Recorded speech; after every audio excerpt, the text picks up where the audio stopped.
Olá, turma. Espero que todos estejam muito bem, acompanhando as aulas até aqui. Hoje nós vamos discutir um novo tópico, né, seguindo aí o nosso plano de trabalho sobre a prática baseada em evidências. E na aula de hoje eu queria conversar com vocês um pouquinho sobre a construção de uma pergunta de pesquisa. Ok? Então já estamos começando a entrar mais na prática, né, propriamente dita de pesquisa, mas antes da gente colocar a mão na massa e investigar as bases de dados, a gente precisa ainda construir um pouquinho de teoria sobre como fazer essa pesquisa de uma maneira correta. Ok? Então, é sobre isso que trata a nossa aula de hoje. E aqui a gente vai explorar dois tópicos. Inicialmente, a gente vai falar um pouquinho sobre os princípios da elaboração de uma pergunta de pesquisa, ou seja, o que eu tenho que saber para construir essa pergunta, e depois como utilizar uma estrutura que é contemplada pela sigla PICO, e a gente vai ver o que é isso em detalhes, para escrever essa pergunta. Então, primeiro a gente vai entender o que fazer, o que a gente tem que saber, e depois como escrevê-lo, ok? Então, inicialmente, a gente vai tratar aqui dos princípios da elaboração de uma pergunta de pesquisa. Então, nessa primeira sessão, a gente vai estar discutindo um pouquinho sobre como construir uma pergunta que seja pesquisável nas bases de dados da internet, que hoje é a nossa fonte principal de acesso à informação científica. Ok? Então, vamos lá. Bom, temos aqui um problema inicial. Primeiro, precisamos refletir sobre quais são os dois primeiros passos, ok? Para a gente construir o nosso pilar científico da prática baseada em evidências. Aqui eu vou agora entrar um pouquinho mais sobre esse primeiro pilar. Não vou falar muito sobre experiência clínica e nem sobre os valores dos pacientes. Tá joia? Então, quando eu falo sobre pergunta de pesquisa, eu estou procurando crescer dentro do meu conhecimento científico propriamente dito.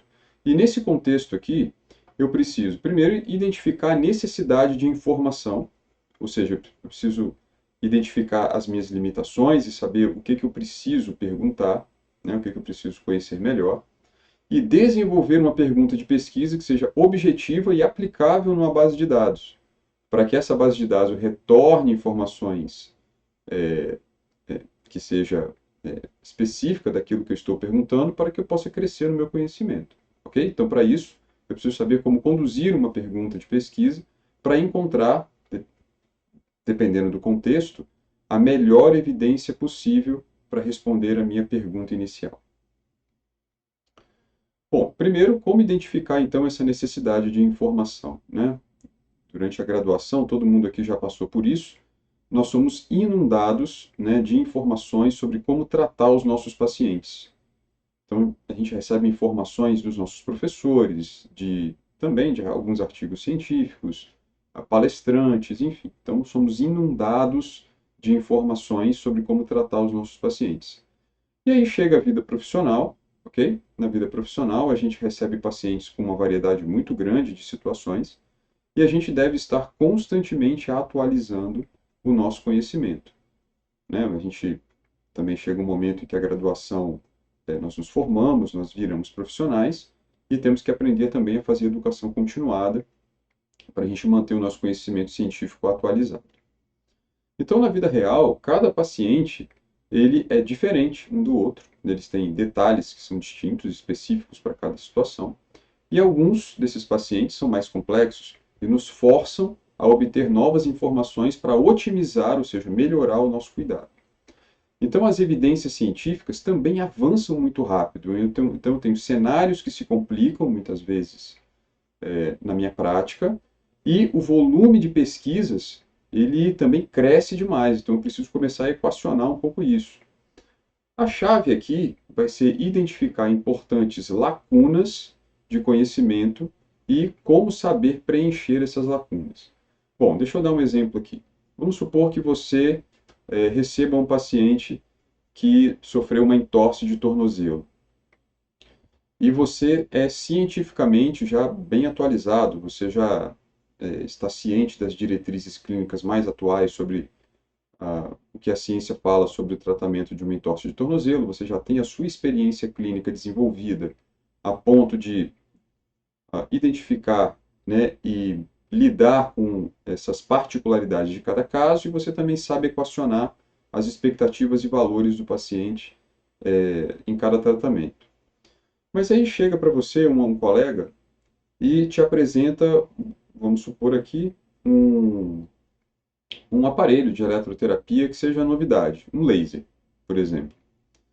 E você não conhece, né? Então aí cria-se uma lacuna de conhecimento, ou seja, será que este dispositivo pode agregar no meu trabalho? E se ele pode agregar, como posso fazer isso? Né? Como dosar? Como, em que momentos eu aplico? Né? Como que eu posso utilizá-lo dentro do meu plano de tratamento? Ou seja, você cria aí diversas lacunas de conhecimento e o conhecimento científico vem para te auxiliar nesse processo. Tá joia? Então aí, partindo dessa lacuna da identificação dessa necessidade, é onde as perguntas de pesquisa se tornam importantes. Então veja, quando nós falamos de acesso à informação, nós estamos falando aqui de um turbilhão de artigos científicos que são publicados a cada ano. Nesse primeiro gráfico aqui, a gente viu um período de 2000 a 2014, onde nós vimos uma crescente, né, de ensaios clínicos de fisioterapia que são publicados na literatura. Ok? Então aqui a gente já tem, em 2014, por exemplo, batendo 3.500 ensaios clínicos publicados e certamente hoje isso já é muito maior. Numa pesquisa que eu fiz ontem, bastante recente, lá na PubMed, com apenas 3 palavras, ok? Reabilitação de dor de joelho. A gente vai ver como fazer isso na prática a partir da próxima aula. E eu fiz aqui uma pequena janela, vocês estão vendo aqui em verde, né, esses gráficos em barra, de 20 anos. Olha o crescimento de publicações a respeito de dor no joelho, de reabilitação de dor no joelho, como cresceu nos últimos anos. Só para vocês terem dados um pouco mais objetivos, em 2023 já tivemos 1.022 artigos publicados, e em 2024, até esse momento, já temos 228 artigos sobre esse tema. Então, ler todos esses artigos é, de fato, um grande desafio e é bastante difícil. Então, o que nós precisamos? Estratégias para aprender a navegar, okay, nesse mundo de informações científicas. E é aí que entra também a construção de uma pergunta de pesquisa que seja específica para o que você está precisando. Bom, então a necessidade de informação ela pode ocorrer em diversos momentos. No momento inicial, quando a gente está iniciando a avaliação do paciente, ou ao longo do tratamento, ou até mesmo depois do tratamento, né, no cenário de acompanhamento pós-tratamento. De acordo com a Associação Americana de Fisioterapia, a PTA, o manejo clínico do nosso paciente ele é composto por 6 elementos, 6 componentes. O que é o manejo clínico? Ou seja, todo o nosso tratamento propriamente dito. Ele é composto por 6 componentes distintos. Eu tenho o exame clínico, a interpretação dos achados clínicos, o diagnóstico, que no nosso caso é o diagnóstico cinético funcional, o prognóstico, as intervenções e as medidas de desfecho, ou seja, quais são os parâmetros clínicos que eu quero melhorar no meu paciente. Então, esses 6 elementos, eles são importantes e eles são alvos de perguntas de pesquisa. Ora, eu posso querer construir uma pergunta de pesquisa que seja específica para investigar a eficiência de uma intervenção, seja um tipo de exercício, um tipo de terapia manual, né, por exemplo. Mas não somente isso. Eu posso também elaborar perguntas de pesquisa que sejam sobre a eficácia de um determinado teste clínico, né, ou seja, a confiabilidade, né, de um determinado teste clínico, e em uma situação onde eu tenho vários testes, como interpretar esses testes de maneira confiável. Ou seja, eu posso fazer perguntas de pesquisa sobre cada um desses elementos. E a gente vai ver um pouquinho detalhes sobre o que consiste cada um deles. Então, quando eu falo de exame clínico, né, eu estou falando aqui do processo de obtenção da história clínica, revisão de sistemas, testes específicos, né, ou questionários, algumas outras medidas de obtenção de dados. São, de fato, os testes que nós aplicamos no paciente no momento do nosso exame inicial, que é aquele exame mais completo. Ok? Então, eu posso querer fazer algumas perguntas, ter dúvidas a respeito de testes, em particular testes novos, né, que são desenvolvidos aí na literatura. Além dos testes, eu também posso querer saber sobre a interpretação de achados clínicos. Então, aí contempla o nosso raciocínio clínico, ou seja, um processo dinâmico, onde o profissional vai fazer um julgamento clínico com base nos nossos achados. Vamos supor que eu aplique dois testes, né? Dois, três testes específicos no meu paciente. Como interpretar esses testes, ou a combinação de resultados desses testes à luz da ciência? Então, perguntas sobre interpretação de achados são interessantes, existem artigos sobre isso. Então, esse processo pode identificar, por exemplo, possíveis problemas que requerem outros encaminhamentos. Deixa eu tentar ser um pouco mais específico aqui com um exemplo. Vamos supor que você receba uma paciente com uma lombalgia crônica, ok? E essa paciente, durante o processo de exame clínico, ela demonstre ali, ou seja, ela apresenta nos testes que você conduziu com ela, na sua investigação clínica, ela tem, por exemplo, distúrbios do sono, problemas importantes relacionados à ansiedade e depressão, né? Ela não se alimenta bem, ok? Ela também tem algumas fraquezas musculares, enfim. Mas vamos supor que nesse caso específico você identificou elementos, aí os testes são específicos, eles são fidedignos, mas quando você vai interpretar esses testes, você vê que essa dor ela não é puramente física. Ela apresenta elementos psicossomáticos que muitas vezes requerem um encaminhamento para um profissional específico, ok? Então, isso que se trata do raciocínio clínico, da interpretação dos achados dos testes individuais. O diagnóstico é o processo final de avaliação. Você chega a uma conclusão, né, do seu exame físico, do seu exame clínico, e determina um diagnóstico cinético funcional. Em geral, esse diagnóstico cinético funcional, ele contempla ali a organização do conjunto de informações e muitas vezes você vai alocar esse paciente em algum subgrupo clínico que muitas vezes você vai ter interesse de investigar a confiabilidade desse processo de alocação em subgrupo, né? Isso é muito comum, por exemplo, nos trabalhos do método Mackenzie, por exemplo, também dos trabalhos, quem conhece, né, da Shirley Sarman e de vários outros métodos de subgrupos de pacientes. Existem vários. Ok? Então, é um outro tipo de dúvida que pode surgir. Temos também o prognóstico, né?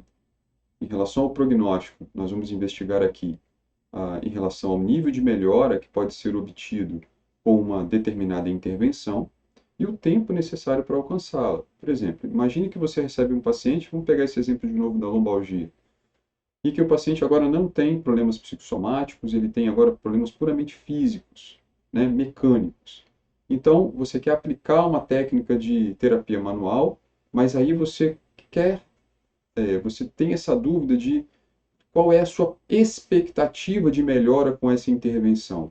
Ou seja, será que ele vai melhorar de uma forma substancial, né? Quanto tempo essa melhora ela demora para chegar após essa intervenção, ou quanto tempo ela se mantém após a intervenção. Ok? Então, perguntas nesse sentido estão no campo do prognóstico e inclui também o plano de cuidado geral do paciente. As intervenções tratam aqui do nosso assunto mais quente, né? Na verdade, quando nós falamos em intervenções, nós estamos falando de métodos e técnicas, ok?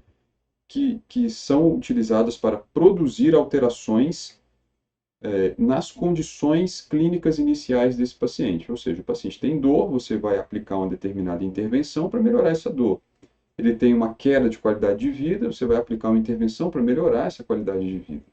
Então, certamente que as intervenções são um assunto muito o que mais chama atenção, né? Porque de fato, olha, o que eu quero aprender aqui uma coisa, investigar essa determinada técnica para aplicar no meu paciente e ter um resultado melhor. Então, pesquisas sobre intervenções, elas geralmente chamam mais atenção aí dos profissionais que estão iniciando nesse caminho da prática baseada em evidência.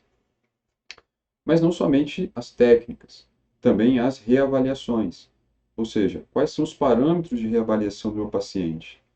Né, uma vez que o tratamento ele é algo progressivo, né, e contínuo, quais são os parâmetros de reavaliação que eu vou identificar no meu paciente para modificar os meus parâmetros de intervenção? Ou seja, progredir nos meus exercícios, substituir uma técnica de terapia manual por uma técnica um pouco mais intensa, ok? Então, esse tipo de cenário também contempla o domínio das intervenções. Joia? Muito bem. Vimos até aqui uma estrutura teórica, né, interessante, mas agora a gente precisa, de fato, escrever essa pergunta. E para escrever essa pergunta, a gente vai utilizar uma sigla. Essa sigla chama-se PICO. Já é uma sigla bastante famosa na fisioterapia, muitos de vocês já devem ter ouvido falar, ok? E ela serve para nos ajudar a escrever uma pergunta de pesquisa adequada. E aí agora nós vamos ver como isso pode ser feito. Bom, quais são as características de uma pergunta correta? Primeiro, eu preciso determinar a característica do paciente. Inclui aqui uma característica mais relevante da condição clínica que esse paciente está apresentando. Quem é esse sujeito que eu estou pesquisando? É um idoso? É um jovem? Um atleta? É um idoso com artrose de joelho? Né? Aí eu preciso incluir a condição clínica. É um atleta com uma lesão de ligamento cruzado anterior? É uma jovem que está tendo lombalgia crônica? Okay? Então, eu preciso caracterizar o meu paciente. Depois, preciso questionar um elemento do manejo clínico, que nós vimos aqueles 6 componentes. Intervenção, diagnóstico, um prognóstico, né? Ou até mesmo um teste clínico específico. Então, eu vou definir esse componente, ok? Será contemplado na minha pergunta. Por que isso? Porque o design de estudo de investigação para cada um desses elementos é diferente. Né? A gente vai falar um pouquinho sobre design de estudos mais para frente de novo, na nossa próxima aula. E também determinar o desfecho de interesse, ou seja, qual é o objetivo que eu quero melhorar no meu paciente, qual é o parâmetro que eu quero melhorar. Ok? Isso pode estar linkado com o objetivo do paciente. E quais são esses parâmetros? Essas medidas de desfecho, né? Pode ser dor, pode ser função, pode ser retorno ao esporte, pode ser melhora da qualidade de vida, né? Pode ser melhora da amplitude de movimento e assim sucessivamente. Existem várias medidas de desfecho que podem ser do meu interesse.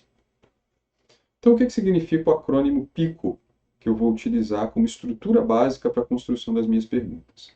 O P, ele remonta a paciente, ou seja, a população e as características clínicas. Eu vou caracterizar o perfil de paciente que eu quero investigar na minha pergunta. O I trata da intervenção, ok? Pode ser da intervenção propriamente dita ou de algum outro elemento do manejo clínico, ok? Então, não necessariamente eu vou fazer perguntas buscando intervenções. Nós vimos que a intervenção ela é um elemento do manejo. Eu posso, por exemplo, querer saber sobre eficácia de teste, probabilidade de melhora e assim sucessivamente, ok? Então, esse elemento de intervenção ele é variado, tá joia? Mas ele é incluído aqui no acrônimo PICO original. C é a comparação, particularmente se eu estou considerando intervenções. Eu posso estar querendo comparar técnicas diferentes. Por exemplo, posso comparar diferentes técnicas de terapia manual entre si, mobilizações contra manipulações, por exemplo, ou exercícios resistidos contra exercícios aeróbicos, ou manipulações contra exercícios proprioceptivos, e assim sucessivamente. Se o meu interesse for saber se uma determinada técnica é melhor do que outra, eu vou eu vou me lembrar deste elemento comparativo aqui do acrônimo PICO.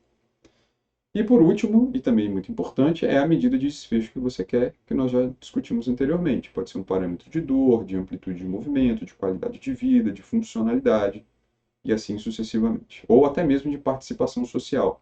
Né? Aqueles elementos da CIF podem nos ajudar aqui a determinar uma boa medida de desfecho. Muito bem.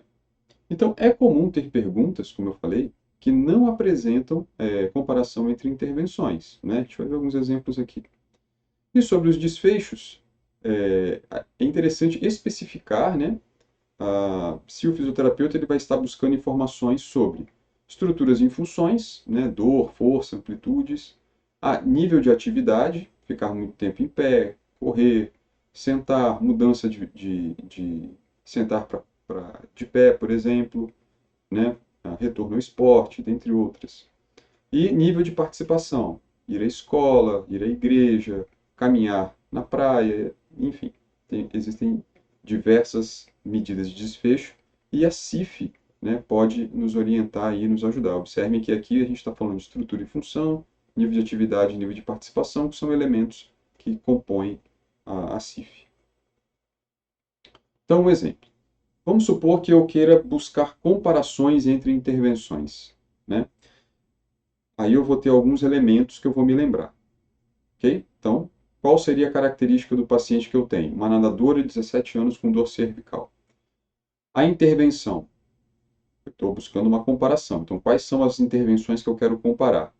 Será que a terapia manual ou exercícios terapêuticos são eficientes, nesse caso? E a comparação em si. Alguma dessas intervenções supera a outra? E o desfecho sobre a melhora da função e performance no esporte.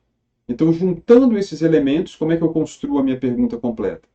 Para uma nadadora de 17 anos com cervicalgia, a terapia manual seria mais eficaz que exercícios terapêuticos na melhora da função e performance no esporte? Okay? Deu para entender como na pergunta eu contemplo todos os elementos pico aqui? E observem que aqui nesse cenário eu tenho o pico completo, né? Com intervenção e comparação.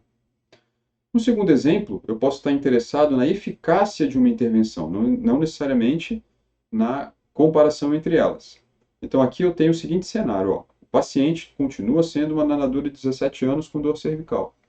A minha intervenção vai ser a eficácia de técnica de terapia manual e o meu desfecho vai ser redução da dor em curto prazo. Como que eu junto esses elementos numa pergunta? Para uma nadadora de 17 anos com cervicalgia, as técnicas manipulativas são eficazes na redução da dor em curto prazo? Ok? Terceiro exemplo. Agora a gente está buscando a eficácia de um teste clínico e não de intervenção. Observe que agora eu não tenho mais aquele elemento I do pico. Meu exemplo aqui, eu tenho o paciente, a característica, ou seja, agora eu tenho um adolescente de 17 anos com cervicobraquialgia, não necessariamente a nadadora dos exemplos anteriores. Eu tenho agora uma pergunta de manejo, que eu quero saber qual a sensibilidade e especificidade do teste de Spurlin. E o desfecho seria detectar o pinçamento radicular. Qual seria, né, a sensibilidade e a especificidade desse teste, né, para detectar um pinçamento articular? Como é que eu construo uma pergunta com isso? Para uma adolescente de 17 anos, qual a sensibilidade e especificidade do teste de Spurlin na detecção de um pinçamento radicular? Ok? Observe que fica muito natural quando eu contemplo todos os elementos do pico na construção de uma pergunta. E na próxima aula a gente vai ver como pegar esta pergunta pronta e destrinchar ela para escrever, para pesquisar numa base de dados. A gente vai ver isso, como fazer essa transição. No nosso último exemplo, vamos buscar o resultado de um teste clínico. Ou seja, tenho também aqui, ó, características de um paciente. Um atleta com dor cervical e teste de Spurlin positivo. Agora o teste já foi feito e ele foi positivo neste atleta com dor cervical. Nesse cenário, então, eu pergunto sobre manejo. Qual a probabilidade, então, de ser uma hérnia discal? Isso é uma pergunta sobre diagnóstico, né? Diagnóstico.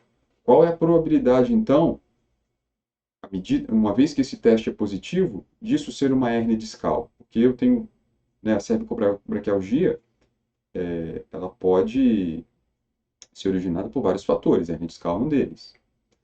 E o desfecho aqui é detectar uma hérnia de disco. Como é que eu junto isso na pergunta? Para um atleta com dor cervical e teste de Spurlin positivo, qual a probabilidade dele ter uma hérnia de disco? Ok? Então, observe. identificando os elementos do acrônimo PICO, eu consigo escrever uma pergunta que contemple todas as informações necessárias para uma busca científica. Essa é a prática que a gente vai fazer nesta semana, ok? E assim, a partir do momento em que eu aprendo e já domino essa construção de perguntas corretas e adequadas, que nós chamamos de pesquisáveis, agora eu estou pronto, estaria pronto para ir às bases de dados e investigar cientificamente esses cenários exemplificados aqui, que nós vamos ver nas nossas próximas aulas. Então, chegamos ao fim da nossa aula 5, em resumo. Para obter informações científicas, nós precisamos de estratégias. Já tenho falado sobre isso, né, nas últimas aulas também. Essa estratégia, propriamente dita, né, particularmente do primeiro pilar da PBE, ela vai se iniciar pela construção de uma pergunta de pesquisa que seja adequada, né, a ser aplicada nas bases de dados. Podemos estar interessados em quaisquer um dos componentes do manejo clínico, que nós vimos aqueles 6 componentes: exame clínico, diagnóstico, prognóstico, as próprias intervenções, ok? E para construir essas perguntas, a gente usa uma estrutura de referência, que é o acrônimo PICO, que pode nos ajudar, né, a fazer essa pergunta de uma forma mais correta possível. A estrutura PICO, como vimos, ela não é rígida, ok? E permite variantes para fazermos adequações aí para aquilo que nós estamos precisando. Joia? Bom, para finalizar a nossa aula de hoje, que ela avançou um pouquinho além do tempo habitual, nós vamos fazer alguns exercícios. Eu proponho para vocês o seguinte: essas 3 frases, identifique os elementos do acrônimo PICO aqui. Lembre-se que esse acrônimo ele tem algumas variantes, tá joia? Não necessariamente eu vou ter comparação entre intervenções. Então, leiam essas 3 perguntas, pausem o vídeo e tentem respondê-las identificando, bom, essa frase aqui, esse trecho trata da identificação da condição clínica, das características do paciente. Esse outro trecho trata das intervenções específicas. Esse outro trecho trata das comparações e assim sucessivamente. E do desfecho, né? Ok. Então, pause o vídeo agora, leia essas perguntas e tente identificar os elementos do acrônimo PICO, ok? Bom, imaginando aqui que vocês fizeram o exercício, as respostas estão aqui. Na primeira pergunta, para um idoso com dor no joelho, exercícios aeróbicos seriam mais eficazes que exercícios resistidos na melhora da dor e função do joelho acometido? Bom, aqui nós temos, em verde, idosa com dor no joelho, é a identificação da condição clínica que eu quero. Exercícios aeróbicos seriam mais eficazes que exercícios resistidos? Aqui já contempla as intervenções que eu quero investigar e a comparação entre elas, ok? Que é o elemento I e C do acrônimo PICO. E melhora de dor em função é o desfecho que eu quero investigar, ok? Então, nessa primeira pergunta, eu tenho o PICO completo. Na segunda, em um atleta de 23 anos, jogador de futebol, apresentando teste de gaveta anterior positivo, qual a probabilidade de ele apresentar lesão grave do ligamento cruzado anterior? Observe que aqui eu não estou investigando intervenções, mas mesmo assim eu preciso identificar a característica clínica do paciente. Atleta, jogador de futebol. E a condição que é uma pergunta que é um elemento do manejo, ou seja, ele tem um teste de gaveta anterior positivo. Então, ele tem um elemento do exame clínico, né, presente. Aqui eu estou nesse contexto do diagnóstico. Qual a probabilidade, então, dele apresentar uma lesão grave do ligamento cruzado anterior? Então, isso é o meu desfecho, né, desta pergunta. E para terminar, para uma mulher de 36 anos com dor lombar crônica, qual a eficácia da manipulação vertebral sobre a dor e função em curto prazo? Aqui eu não estou comparando intervenções. Eu estou simplesmente querendo saber a eficácia de uma determinada técnica. Então, mesmo assim, eu preciso caracterizar o meu paciente. Qual é ele? A mulher de 36 anos com uma dor lombar crônica. A intervenção está caracterizada aqui, a eficácia da manipulação vertebral. Quero investigar só se ela funciona ou não. E o meu desfecho vai ser dor e função em curto prazo. Ok? Poderia ser dor e função em médio ou longo prazo também. Ok? Mas especificamente aqui foi em curto prazo. Muito bem, espero que vocês tenham entendido, né, um pouquinho do que eu quis passar para vocês hoje. Na nossa próxima aula, a gente vai entrar com mão na massa, ok? Então a gente vai aprender agora a transformar essa pergunta que nós criamos em resultados em base de dados. E na aula que vem, nós vamos começar a pesquisar um pouquinho na PubMed. A gente vai entender o que é a PubMed, do que se trata e como fazer pesquisas científicas nesta base de dados especificamente. Como exercícios, eu vou recomendar agora, nessa semana não tem leituras complementares de artigos. Nessa semana eu vou recomendar que vocês revisem as aulas anteriores, para quem tem alguma dúvida, para quem não assistiu ou quem está chegando aqui nessa aula, tá bom? Revisem as aulas anteriores, porque nós fechamos agora um conteúdo teórico importante. Agora a gente vai começar a entrar um pouquinho na prática, né, na mão na massa.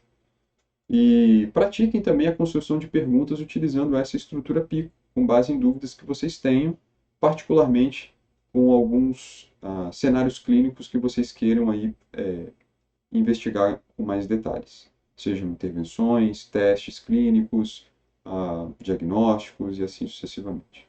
Ok? Se você chegou aqui, até aqui, meu muito obrigado mais uma vez. Sigam firmes. Nas próximas aulas a gente vai fazer um pouquinho mais de prática. Prometo que não vai ser tanta teoria assim. Eu acho que vai ser mais interessante até. E se você chegou aqui, ative as suas notificações para vocês não perderem as novas aulas que vão entrar daqui para frente, ok? E escrevam nos comentários as dúvidas que vocês tenham para a gente fazer aqui algumas discussões.